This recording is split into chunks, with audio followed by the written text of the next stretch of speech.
Hello guys, good morning. Good morning, good afternoon, good evening.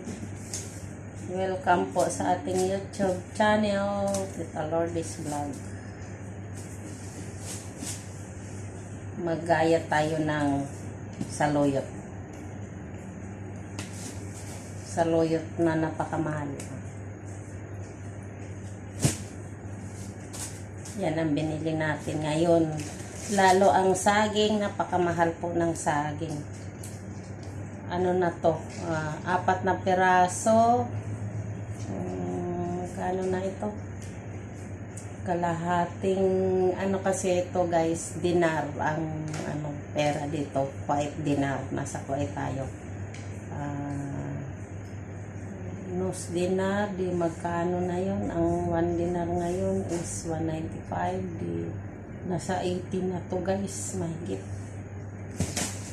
Sobrang mahal. Oh. Tapos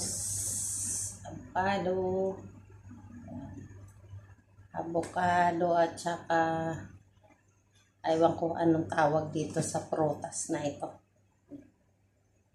Yan. Oh, yan. Pag sumahod, barya-barya na lang natitira. Yan ang yan ang binibili natin. Tapos ngayon, habang nandito tayo sa salon, yan, gayatin na natin ang saluyot.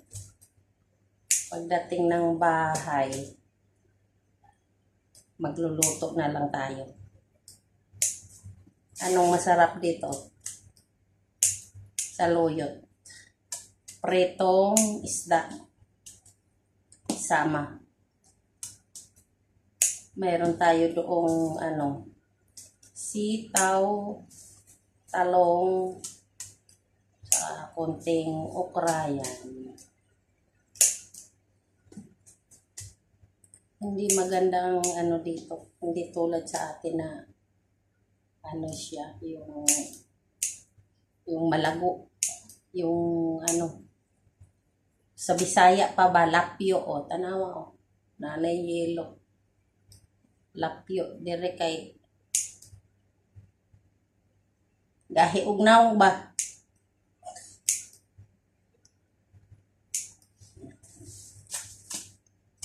Sino kumakain nito?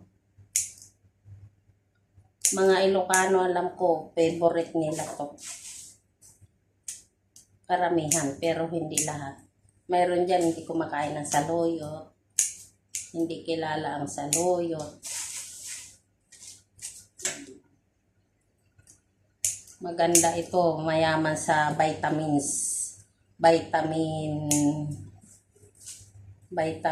B.